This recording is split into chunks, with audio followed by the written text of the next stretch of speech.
ఇక భూదాన్ భూముల అంశంలో ఈడీ దూకుడుగా వెళుతోంది. భూదాన్ భూములు కొన్న ఉన్నతాధికారులకు ఇప్పటికే నోటీసులు ఇచ్చింది. భూములు ఎవరి వద్ద కొన్నారన్న వివరాలు ఇవ్వాలని ఆ నోటీసుల్లో పేర్కొంది.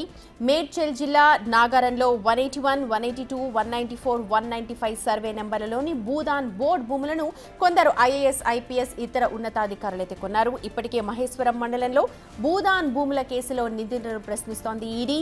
నాగారం భూములపై కూడా విచారణ ప్రారంభించింది.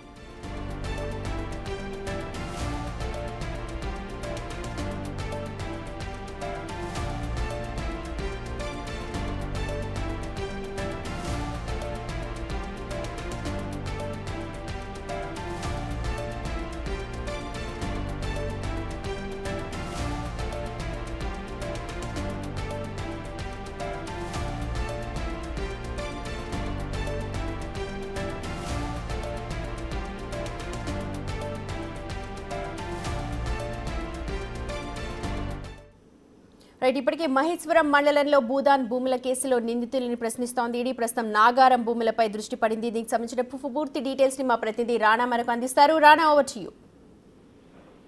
నిన్న నాగారంలోని సర్వే నెంబర్ 181, 182 సంబంధించినటువంటి అంశంలోనే దాంట్లో ఎవరెవరు ఇన్వాల్వ్ అయ్యారు ఏంటి అన్న దానిపై కూడా ఈడీ అధికారులు నిన్న పలువురు ఇళ్లలో సోదాలు నిర్వహించారు. సోదాలు నిర్వహించినప్పుడు డబ్బులతో పాటు అనేక డాక్యుమెంట్లు కూడా ఈడీ అధికారులు స్వాధీనం చేస్తున్నారు. అయితే 194, 195 లో ఉన్నటువంటి భూములకు సంబంధించిన విషయంలో ఎప్పటి నుంచో ఒక వివాదం అనేది నడుస్తుంది. చాలా మంది సీనియర్ ఐపీఎస్ అధికారులు కానీ, ఐఏఎస్ అధికారులు కానీ అక్కడ గుంటల లెక్కన కూడా ఈ యొక్క భూములు అనేది కొనుగోలు చేశారనేది కూడా ఫిర్యాదులు వచ్చిన నేపథ్యంలో వారంతా కూడా ఇప్పటికే దాంట్లో ఎవరు ఫిర్యాదు చేసినటువంటి వారి యొక్క స్టేట్మెంట్ కూడా ఈడీ అధికారులు నమోదు చేశారు.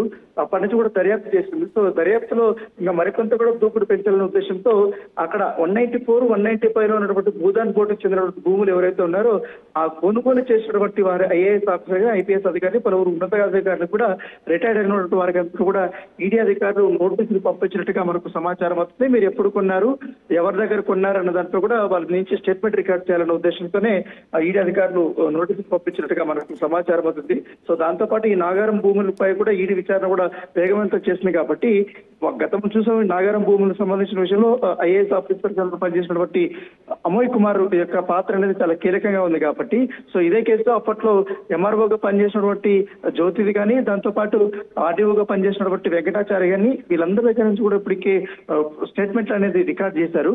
సో ఆ రికార్డ్ మొత్తం స్టేట్మెంట్ రికార్డ్ చేసిన తర్వాత వారు ఇచ్చినటువంటి ఇంపార్టెంట్ సంబంధించిన ఇన్ఫర్మేషన్ ప్రకారంగానే వీరిపైన ఇప్పుడు దర్యాప్తు వేగవంతం చేసినటువంటి పరిస్థితి. ఇప్పుడు తాజాగా ఉన్నతాధికారులకు నోటీసులు ఇచ్చారు. కాబట్టి చూడాలి, వీళ్ళకందరికీ కూడా విచారణకి రమ్మని కూడా చెప్పినట్టుగా మనకు సమాచారం వస్తుంది. వాళ్ళకందరికీ డేట్ అనేది రేపటి నుంచి కూడా అనౌన్స్మెంట్ చేస్తున్నట్టుగా మనకు తెలుస్తుంది. సో ఒక్కొక్కరిని ఇద్దరిని కలుపుకొని ఒక్కొక్క రోజు ఈడీ విచారణకి రావాలంటూ కూడా పిలిచినట్టుగా మనకు సమాచారం అవుతుంది. నోటీసుల్లో ఇంకా ఎగ్జాక్ట్ గా ఏమేమి అంశాలను పొందుపరిచారనేది కూడా మనకు ఒక గంటలో పూర్తి వివరాలు అయితే తెలిసే అవకాశం ఉంది. రాణా, మీరు చెప్పినట్టుగా చాలా మంది ప్రముఖ ఐఏఎస్, ఐపీఎస్ ఆఫీసర్లు ఈ భూదాన్ భూములను కొని ఉన్నారు. అలాగే ఇప్పుడు మీరు అన్నట్టుగా మహేశ్వరం మండలంలోని భూములకు సంబంధించి ఈడీ ఆల్రెడీ ప్రశ్నిస్తోంది. ఇప్పుడు నాగారంలో ఎవరెవరు ఉన్నారు, ఏమైనా డీటెయిల్స్ ఏమైనా తెలుస్తూ ఉన్నాయి? అక్కడికి సంబంధించిన అధికారుల పేర్లు ప్రముఖంగా చాలా మంది ఇప్పుడు హోంశాఖ కార్యదర్శిగా పనిచేసినటువంటి రవిగుప్తాతో పాటు మాజీ డీజీపీ మహేందర్ రెడ్డితో పాటు ఇప్పుడు ప్రస్తుతమైనటువంటి ఐఏఎస్ ఆఫీసర్లు, ఐపీఎస్ ఆఫీసర్లు అందరూ కూడా దాదాపు 26 మంది దాకా కూడా అక్కడ కొనుగోలు చేశారు.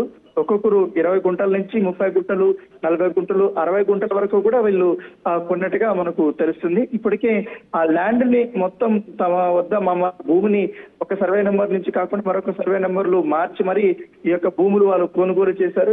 ఈ తతంగం అంతా కూడా వాళ్ళకి తెలుసు. గతంలో కూడా అనేక ఫిర్యాదులు కూడా మేము చేసాం, కానీ వాటికి బయటకు రానికన్నా ఎవరో అడ్డుకుంటున్నారంటూ కూడా ఫిర్యాదుదారుడు అనేక సార్లు కోర్టుకు కూడా వెళ్లారు. దాంతో అమోయ్ కుమార్ సంవత్సరం విచారణ జరుగుతున్న సమయంలోనే ఈడీ అధికారులకు వచ్చి ఆయన భూపత్రాలంతా కూడా సమర్పించి కంప్లైంట్ కూడా ఇచ్చినప్పుడు నేపథ్యం పడితే సో ఆయన ఇచ్చినటువంటి కంప్లైంట్ ఆయన సమర్పించినటువంటి ఆధారాలు బేస్ చేసుకుని అప్పటి నుంచి కూడా ఈడీ అధికారులు ఇన్వెస్టిగేషన్ చేస్తూనే ఉంది. సో ఇన్వెస్టిగేషన్ చేస్తున్న సమయంలోనే ఈ 181, 182 ఉన్నటువంటి సర్వే నెంబర్లు అతి తక్కువలోనే ఈ యొక్క సర్వే నెంబర్ కూడా ఉన్నాయి కాబట్టి రెండు కలుపుకొని అప్పుడు కీలకంగా పనిచేశారు కాబట్టి అమయ్ కుమార్, దాంతోపాటు ఇతర ఎంఆర్ఓలు గారు వీళ్ళందరూ కూడా కీలకంగా పనిచేశారు కాబట్టి సైమల్టేనియస్ గా 2 కేసుల మీద కూడా దర్యాప్తు చేస్తున్నారు. దాని ఇప్పుడు వీరికి అందరికీ కూడా నోటీసులు జారీ చేసినటువంటి పరిస్థితి.